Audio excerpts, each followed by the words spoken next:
यही कोशिश कर रहा हूं कि लोगों तक जानकारी पहुंचाई जा सके। समस्या क्या है? ज्यादातर लोगों को लग रहा है, सरकार में बैठे लोगों को खासकर से, कि समस्या इतनी गंभीर नहीं है, लेकिन सच्चाई इससे उलट है। अभी हम लोग सुबह रांची में थे, वहां 100 से ज्यादा लोग पहुंचे। लोग बहुत ज्यादा परेशान है और लोग बता रहे हैं कि हम किसको बताएं, अपने रिश्तेदार को बता दें तो रिश्तेदार बात करनी बंद कर देता है, कहीं पैसे ना मांग ले। क्योंकि साथियों, कर्जा समस्या ही ऐसी है, एक ऐसी बीमारी कि कहा भी ना जाए और सहा भी ना जाए। आखिर अपना गम, अपनी परेशानी बताए किसे, और कौन है जो हमें सही सलाह देगा? क्योंकि ज्यादातर लोगों के पास सही जानकारी भी नहीं है। वो कर्जे की दलदल में फंस गए, अब उन्हें समझ में नहीं आ रहा वो कर्जे की दलदल से बाहर कैसे निकले, और उस दलदल से निकलने के लिए और ज्यादा कर्जा लिए जा रहे हैं और कर्जा लेकर और दलदल में फंस रहे हैं। सुबह भी रांची में एक व्यक्ति ने बताया कि सब मेरा पास एक क्रेडिट कार्ड था, उसका लोन चुकाने के लिए मैंने एक और क्रेडिट कार्ड बनवाया, फिर उसका लोन चुकाने के लिए मैंने पर्सनल लोन लिया, उसका लोन चुकाने के लिए मैंने साहूकार से लिया, और आज करते करते सबका कर्जा मेरे ऊपर हो गया और मैं कर्जा नहीं चुका पा रहा। तो सबसे पहली बात तो ये समझ लीजिए, कर्जा चुकाने के लिए कर्जा मत लेना, और ज्यादा कर्जे की दलदल में फंसते चले जाओगे, बहुत दिक्कत हो जाएगी। तो क्या करना है? पहले तो नियम समझने कि कर्जा माफी के नियम क्या है, और कर्जा लेना कोई अपराध नहीं है, और अगर आप कर्जा नहीं चुका पा रहे तो यह भी कोई अपराध नहीं है। अगर आप में से किसी को लगता है कि मैंने कर्जा ले लिया, अब मैं कर्जा नहीं चुका पा रहा, मैं अपराधी हो गया, बैंक वाला मुझे गाली गलौज कर सकता है, साहूकार मेरे साथ बदतमीजी कर सकता है, मिसबिहेव कर सकता है, उन्हें आपके साथ गाली गलौज, बदतमीजी, मिसबिहेव करने का अधिकार नहीं है।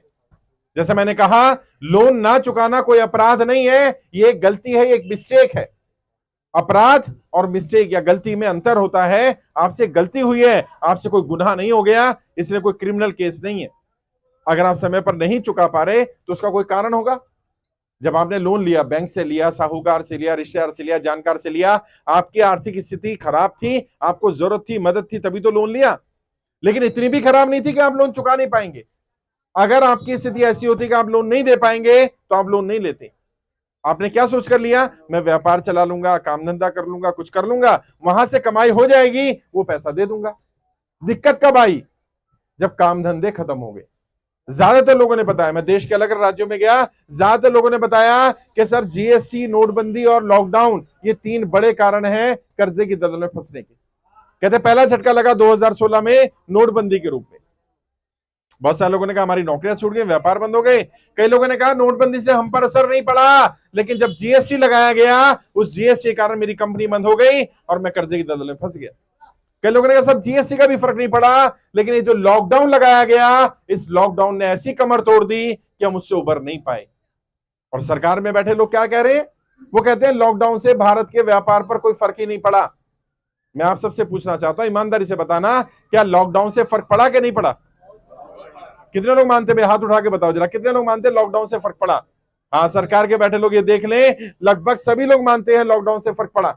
मुझे नहीं मालूम सरकार के लोग कहां जाकर बात करते हैं। अगर वो झारखंड में आए और आकर के किसी भी मार्केट में घूम ले, उन्हें पता चल जाएगा, व्यापारी बता देगा, आज व्यापार 10% भी नहीं रहा है, दिक्कत बहुत ज्यादा है।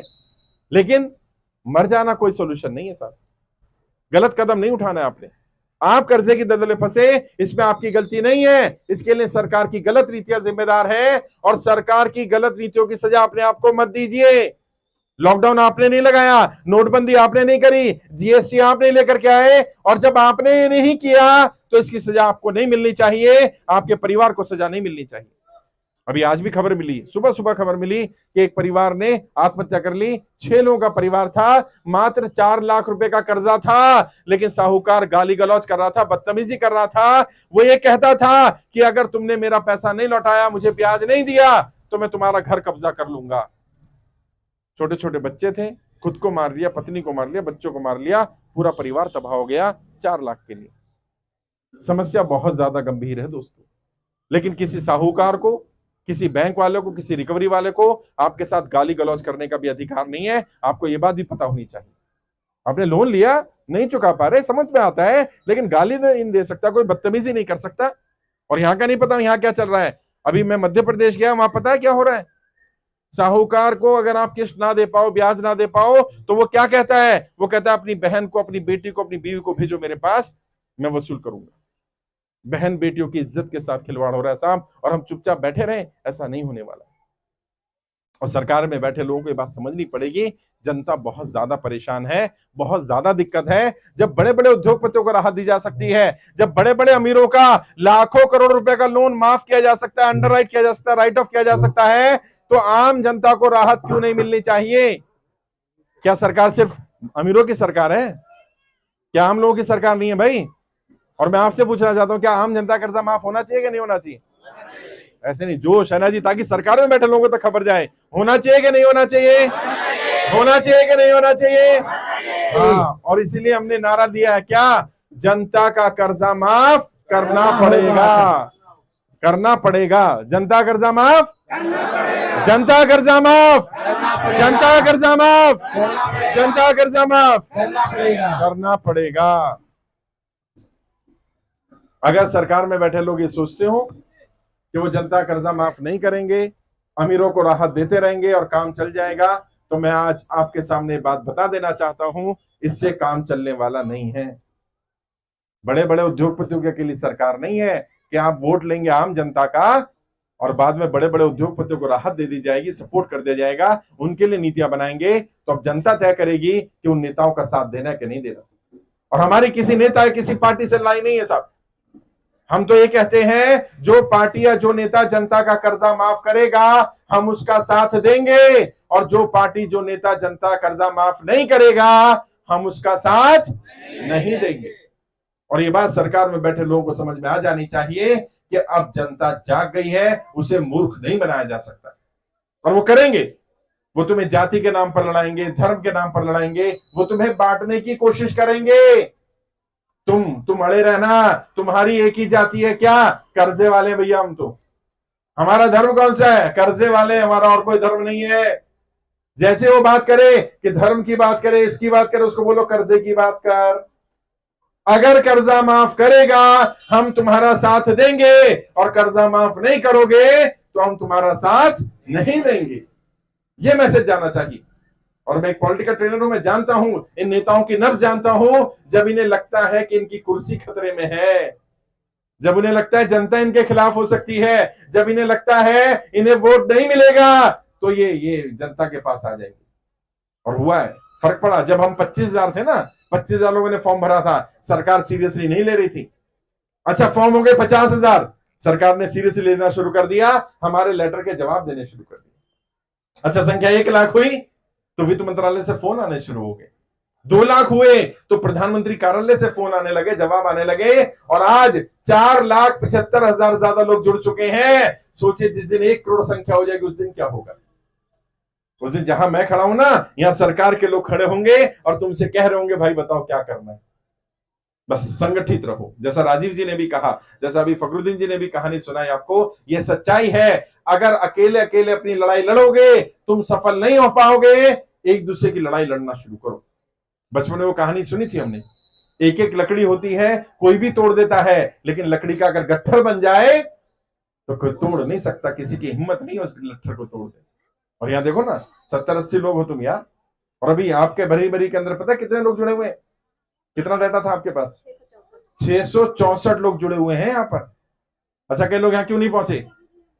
शर्म आ रही है, किसी को पता ना चल जाए। अभी रांची में भी हुआ, एक व्यापारी है, बड़े 3-3.5 करोड़ का लोन है, कहते साहब कर्जा है, बहुत परेशान हूं, बैंक वाले दिन रात परेशान कर रहे हैं, लेकिन मैं आ नहीं सकता। हमारी टीम ने कहा क्यों नहीं आ सकते? कहते जी मैं इतना बड़ा व्यापारी हूं, सब लोग मुझे जानते हैं, अगर मैं वहां आ गया तो लोगों को लगेगा यार इतने बड़े आदमी पर भी कर्जा है। तो मैंने उनसे कहा कि जिस दिन तुम्हारा मकान बिक जाएगा, बैंक उसकी कुर्की कर देगा, नीलामी कर देगा, तब भी तो लोगों को पता चल जाएगा ना भाई। तो उस मनोज दिन का इंतजार क्यों कर रहे हो कि जब बैंक नीलामी कर दे और तब लोगों को पता चल जाए? उससे पहले ही आ जाओ यार।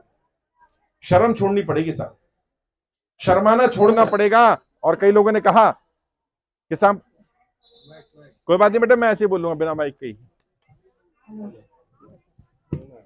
कई लोगों ने कहा मुझसे कि सर आपने कुछ करा कि नहीं करा, एक बढ़िया काम कर दिया। मैंने क्या? कहते आपने सभी कर्जे वालों को जोड़ दिया।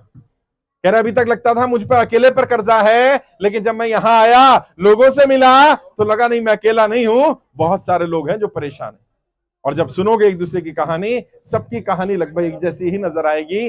ज्यादातर लोगों ने बताया लॉकडाउन के कारण वो कर्जे की दलदल में फंस गए, उनका व्यापार बंद हो गया, उनकी नौकरियां छूट गई और कोई कमाई का साधन ना होने के कारण वो कर्जा नहीं चुका पा रहे। कई लोग मुझे कह रहे हैं आप तो डिफॉल्टरों के साथ हो, आप तो बेईमानों के साथ हो। अच्छा, मैं आपसे पूछना चाहता हूं, ईमानदारी से बताना, क्या तुम पैसा मारना चाहते हो? देना चाहते हो ना पैसा? समस्या क्या है? कमाई का साधन नहीं है। मैं भी यही बात बोल रहा हूं। जो मेरे साथ 4,75,000 लोग जुड़े हैं, एक भी व्यक्ति उनमें से बेईमान नहीं है साहब। वो पैसा चुकाना चाहते हैं। समस्या क्या है? कोई कमाई का साधन नहीं है और वो ये मांग कर रहे हैं कि हमें कोई कमाई का साधन दे दो। अगर कमाई का साधन दे दिया, हम कर्जा खुद चुका देंगे, हमें सरकार की मदद की जरूरत नहीं पड़ेगी। और हम क्या मांग कर रहे हैं यार? हमारी क्या मांग है? हमारी मांग है भाई, जो व्यक्ति दुनिया में नहीं रहा, दुनिया से ही चला गया, मानो उसने गाड़ी का लोन था, घर का लोन था, बिजनेस का लोन था, कुछ भी था, अब बंदा दुनिया में नहीं रहा, तो कम से उसका तो लोन माफ कर दो यार। बड़े बड़े अमीर तो लाखों करोड़ रुपए लेकर भाग जाते हैं, उनको तो आप रोक नहीं पाते हो। और यहाँ छोटा मोटा कोई व्यक्ति 10, 20, 50,000 लाख रुपए ना दे तो तुम उसके घर पर जाकर नोटिस चिपका देते हो। तो कम से कम जो लोग दुनिया में नहीं रहे उनका तो लोन माफ होना चाहिए। ये हमारी पहली मांग है। दूसरी मांग क्या है? जो लोग नोटबंदी, जीएसटी और लॉकडाउन के कारण कर्जे की दलदल में फंसे, उनका लोन माफ होना चाहिए। और अगर सरकार उनका लोन माफ ना कर सके तो उन्हें कम से कम 2 वर्ष का समय दिया जाना चाहिए ताकि वो कमाई करके अपना कर्जा उतार सके। इतना तो किया जा सकता है।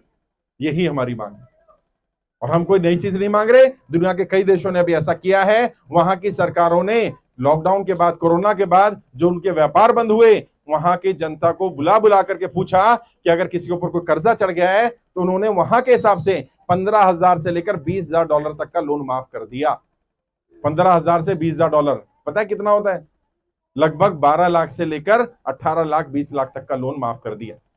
यही तो हम भी मांग कर रहे हैं। इतना ही कर दो, 10-10 लाख तक का कर दो। जिनका भी लोन है सबका 10 लाख तक का लोन माफ कर दो और बाकी सबको 2 साल का समय दे दो कि भाई 2 साल बाद चुका दे। और यहाँ कोई ऐसा तो है नहीं जिसके ऊपर 100 करोड़ का लोन है कोई 100 करोड़ वाला भाई? है ही नहीं। वो 100 करोड़ वाले, 200, 500, 1000 करोड़ वाले जिन्होंने बेईमानी करी, जिन्होंने जनता का पैसा, बैंकों का पैसा खा लिया, उन्हें तो तुम कह रहे हो कि इन्हें दोबारा लोन दे दो, इनका सेटलमेंट कर लो। और जो ईमानदार आदमी जैसे तैसे करके घर बना रहा है, उसका घर कब्जा करना चाह रहे हो। ये नहीं चलेगा साहब। और हमें लड़ाई लड़नी पड़ेगी, संगठित होना पड़ेगा, कानून के दायरे में रह करके काम करेंगे। आपकी आवाज उठाने के लिए 8 अगस्त 2023 को दिल्ली के रामला मैदान में मैंने एक बड़ी सभा का आयोजन किया और उस सभा में जनता भी आ रही है और मैं वित्त मंत्री को भी बुला रहा हूं, उसमें मैं आरबीआई के गवर्नर को भी बुला रहा हूं, उसमें मैं प्रधानमंत्री कार्यालय के लोगों को भी बुला रहा हूं कि आप जनता के सामने आओ और मेरी बात मत मानो, जो जनता कहे जनता की बात मान लो। उन्हें लग रहा है मैं भड़का रहा हूं लोगों को, मैं नहीं भड़का रहा भाई, मैं तो उनकी समस्याएं तुम्हें बता रहा हूं। फिर भी अगर तुम्हें लग रहा है मैं कुछ और कह रहा हूं, जनता कुछ और कह रही है, खुद आ जाओ। और भारत के इतिहास का सबसे बड़ा आंदोलन ये शुरू होने जा रहा है 8 अगस्त से। मुझे उम्मीद है 10 लाख से ज्यादा लोग वहां पहुंचने वाले हैं। आप लोग भी पहुंचिए, अपने लिए एक दिन निकालिए सब। अगर हम सब इकट्ठे हो जाए ना, अभी 4,75,000 लोग हैं, अगर हर व्यक्ति अपने परिवार के सहित वहां पहुंच गया ना, यकीन मानिए अगले दिन सरकार को कर्जा माफ करना पड़ जाएगा। क्योंकि हमने देखा जब किसान आकर के बैठ गए थे तो सरकार को झुकना पड़ गया था। सरकार एक ही बात समझती है कि जब इनका संख्या बल ज्यादा दिखेगा सरकार को झुकना पड़ेगा। कोशिश करो एक दिन के लिए दिल्ली आओ, नहीं आ सकते बाई चांस तो तुम्हारे रिश्तेदार जरूर दिल्ली में रहते होंगे। ऐसा कोई भी नहीं जिसके 2-4 लोग दिल्ली में ना रहते हो, उनसे बोल दो कि भाई मैं तो नहीं आ सकता, तू मेरी जगह रामला मैदान पहुंच जा। अगर आपने अपने जान पहचान के 2, 4, 5, 10 लोगों को वहां भेज दिया तो सोचिए कितना बड़ा संख्या बल वहां दिखेगा और लोगों को लगेगा कि हाँ वाकई बहुत सारे लोग हैं हमारे साथ। बाकी मैं कोशिश कर रहा हूं, मैं आपकी लड़ाई लड़ रहा हूं। वित्त मंत्रालय को लगातार आपका डाटा भेजा जा रहा है, आपकी फाइलें भेजी जा रही हैं। आज भी जो लोग आए हैं उनको फाइल नंबर दूंगा। आपने जो फॉर्म भरा था, जिन लोगों ने ऑनलाइन फॉर्म भरा हुआ है उनका फाइल नंबर मिलेगा, फाइल नंबर लेकर के जाना। फाइल नंबर आपके काम आएगा। कल को सरकार कर्जा माफ करने लगे या सरकार के अधिकारी, बैंक के अधिकारी आपके साथ कुछ बात करें तो आप बता सकते हो ये मेरा फाइल नंबर है, मेरी फाइल प्रधानमंत्री कार्यालय में गई हुई है। जब तक वहां से कोई जवाब नहीं आता कम से कम तब तक मुझे समय दे दिया जाए। बाकी जिन लोगों को नोटिस आया हुआ है, बैंक का नोटिस है, कोर्ट का नोटिस है, वकील का नोटिस है, नोटिस कोई फांसी का फंदा नहीं है साहब। डरना नहीं है, घबराना नहीं, परेशान नहीं होना। नोटिस दिखाओ कौन सा है, मैं तुमसे मिलूंगा और तुम्हें सलाह दूंगा इस नोटिस का क्या करना है, जवाब कैसे देना है। नोटिस आता है तो जवाब देना चाहिए, नोटिस से भागना नहीं चाहिए। कई लोग गलत सलाह दे देते हैं, नोटिस आया जवाब मत दो, नोटिस आया उठा करके फेंक दो, नोटिस आया रिसीव मत करो। ये गलत सलाह है। नोटिस आया, लो, रिसीव करो उसको, क्योंकि अगर तुम्हें बैंक का नोटिस आया और तुमने जवाब नहीं दिया तो क्या होगा? बैंक दोबारा नोटिस भेजेगा, फिर जवाब नहीं दोगे, बैंक वकील का नोटिस भेजेगा, तब भी जवाब नहीं दोगे, बैंक कोर्ट का नोटिस भेजेगा। अच्छा, कोर्ट का भी जवाब नहीं दोगे तो बैंक तुम्हारे खिलाफ वारंट निकलवाएगा और फिर पुलिस आएगी तुम्हें लेने। ऐसी नौबत मत आने देना। नोटिस को सीरियसली लेना है, लेकिन नोटिस से डरना भी नहीं, घबराना भी नहीं। बाकी मैं आपकी लड़ाई लड़ रहा हूं, मेरी पूरी टीम आपकी लड़ाई लड़ रही है। पूरा अभियान, कर्जा मुक्ति अभियान चल रहा है। अभियान पूरी तरह से निःशुल्क है, किसी 1 रुपया तो नहीं लिया ना, लिया भी नहीं जाएगा साहब। और अगर कोई कर्जा मुक्ति अभियान के नाम पर, फॉर्म भरने के नाम पर, रजिस्ट्रेशन के नाम पर आपसे 1 रुपया भी मांगे, उसकी पुलिस में कंप्लेंट कर दो। बाकी फेसबुक पर फॉलो करते रहो, रेगुलर उस पर अपडेट आती है। ट्विटर पर फॉलो करो। अभी हम लोग क्या कर रहे हैं, ट्विटर पर ट्रेंड करने जा रहे हैं, क्योंकि ट्विटर पर जो चीज ट्रेंड में आ जाती है उसको मीडिया भी उठा लेता है। हो सकता है कल मीडिया भी हमारी बात करने लगे, हमारी आवाज उठाने लगे। ट्विटर पर फॉलो करो, शाहनवाज चौधरी भारती के नाम से। फेसबुक पर भी यही नाम है, यूट्यूब पर भी यही नाम है, ट्विटर पर भी यही नाम है, इंस्टाग्राम पर भी यही नाम है, और वहां पर सारी जानकारी मिलती है। उसको प्रधानमंत्री को भी टैग करते हैं हम, वित्त मंत्री को भी टैग करते हैं, ताकि उन्हें पता रहे देश में इतना बड़ा आंदोलन चल रहा है। बाकी मैं आज आपके यहाँ आया और मेरी बहन छठी देवी जी ये कार्यक्रम कर रही है आपके लिए। मैं चाहूंगा एक बार जोरदार तालियां इनके लिए भी हो जाए। उनके परिवार, पूरा फैमिली लगी हुई है, आपके लिए काम कर रहे हैं। ये अभियान पूरी तरह से निःशुल्क रखा गया है, अपनी जेब का पैसा लगा रहे हैं, हमारे लिए निःशुल्क नहीं है, हमारा पैसा लगते हैं। और झारखंड के एक एक व्यक्ति का कर्जा माफ कराने की जिम्मेदारी हमारे प्रदेश अध्यक्ष ने ली है। तो एक बार जोरदार तालियां हमारे प्रदेश अध्यक्ष जी के लिए भी हो जाए। इनका नंबर लेकर के जाना, आज छठी देवी जी का भी नंबर आपके पास होना चाहिए, इनका भी होना चाहिए। कोई दिक्कत है, कोई परेशानी आए, ये मदद करेंगे आपकी। और मैं इनसे भी कहना चाहूंगा, अपनी टीम के सभी साथियों से भी कहना चाहूंगा, लोग सच में बहुत ज्यादा परेशान है, ज्यादा से ज्यादा लोगों तक जानकारी पहुंचाओ। लोगों को जानकारी का अभाव है, इसलिए लोग आत्महत्या कर रहे हैं। अब मैं यहां तो आ गया एक जगह, मैं तुम्हारे गली मोहल्ले में तो नहीं आ सकता। तुम तो जा सकते हो ना, रोज जाते हो अपने गली मोहल्ले में, तो क्या करो, अपनी गली मोहल्ले में लोगों को बताना शुरू करो, देश में कर्ज मुक्त भारत अभियान चल रहा है। जैसे राजीव जी ने कहा, अगर तुम नहीं बताना चाहते तुम पर कर्जा है या तुमने फॉर्म भरा है, तो क्या करो, उनको बोलो भाई हमने सुना है ऐसा कोई अभियान चल रहा है, सच है क्या? जरा गूगल पे सर्च करके देखियो। अभी क्या होगा, जैसे गूगल पे सर्च करेगा उसको मेरी वीडियो मिल जाएंगी, लिंक मिल जाएगा, फॉर्म मिल जाएगा, और फिर वो हमारे साथ कनेक्ट हो जाएगा। जितने तुम्हारे व्हाट्सएप पर ग्रुप है, सब व्हाट्सएप यूज करते हो, सारे व्हाट्सएप ग्रुप में वीडियो भेजते रहो, बस फेसबुक का लिंक भेजते रहो। कुछ नहीं करना, कुछ लिखने की जरूरत नहीं है, उसमें सब कुछ अपने आप लिखा हुआ है। व्हाट्सएप के जितने कॉन्टेक्ट्स हैं उनको भेजो। बहुत सारे लोग सच में कर्जे के कारण परेशान हैं, लेकिन वो शर्म में, झिझक में बाहर नहीं निकल रहे, डर रहे हैं, घबराहट हो रही है। उन्हें लग रहा है कोई परेशान ना कर दे हमें, उन्हें लग रहा है कोई मिसबिहेव ना कर ले, उन्हें लग रहा है कोई पैसा ना ले जाए। तो उन्हें बताओ कि अभियान निःशुल्क चल रहा है, कोई पैसा किससे नहीं लिया जाएगा, और जितनी संभव हो पाएगी मदद करेंगे हम लोग। फिर भी आप 1-to-1 सबसे मिलूंगा। जिन लोगों ने फॉर्म नहीं भरा है, सबसे पहले वो लोग फॉर्म भरे अपना, और जिन लोगों ने फॉर्म भरा हुआ है, उनका रजिस्ट्रेशन नंबर नहीं मिला है, वो मुझे बताएं कि मेरा रजिस्ट्रेशन नंबर नहीं आया, फॉर्म भरा हुआ है, पहले मैं उनका रजिस्ट्रेशन नंबर दिलाऊंगा, फाइल नंबर। जिनको कोई नोटिस आया हुआ है, बैंक का नोटिस है, कोर्ट का नोटिस है, वकील का नोटिस है, वो मेरे पास आ जाए, मैं बता दूंगा ये नोटिस कहां से आया है और इसका जवाब कैसे देना है। फिर भी कोई परेशान कर रहा है, दिक्कत कर रहा है, कुछ है, तो हमें बताओ, हम लोग आपकी मदद करेंगे। ठीक है, कोई गलत कदम नहीं उठाएंगे, और हमारा नारा जो उसको याद रखेंगे। क्या नारा है? जनता का कर्जा माफ करना पड़ेगा। एक बार नारे के साथ एंड करेंगे जोरदार आवाज में, जनता का कर्जा माफ, जनता का कर्जा माफ, जनता का कर्जा माफ, जनता का कर्जा माफ करना पड़ेगा। इसके अलावा कोई विकल्प नहीं है सर। तो यही कोशिश थी मेरी, इसलिए मैं आपके बीच में आया। कोशिश करेंगे एक एक व्यक्ति से मिला जाए, 1-to-1 आपसे बात करी जाए। आप क्या कह रहे थे, एक पदयात्रा निकालने को कह रहे थे, तो एक बार हम एक राउंड लगा लेंगे पदयात्रा का, ताकि लोगों को भी दिखे कि इतने लोग हैं यहाँ पर, ताकि लोगों को भी अवेयरनेस मिले। फिर यहीं आकर के बैठेंगे, 1-to-1 बातचीत करेंगे। इनका एंट्री करा लिया कहीं पे? नहीं कराई अभी। फॉर्म जिन्होंने आज भरा है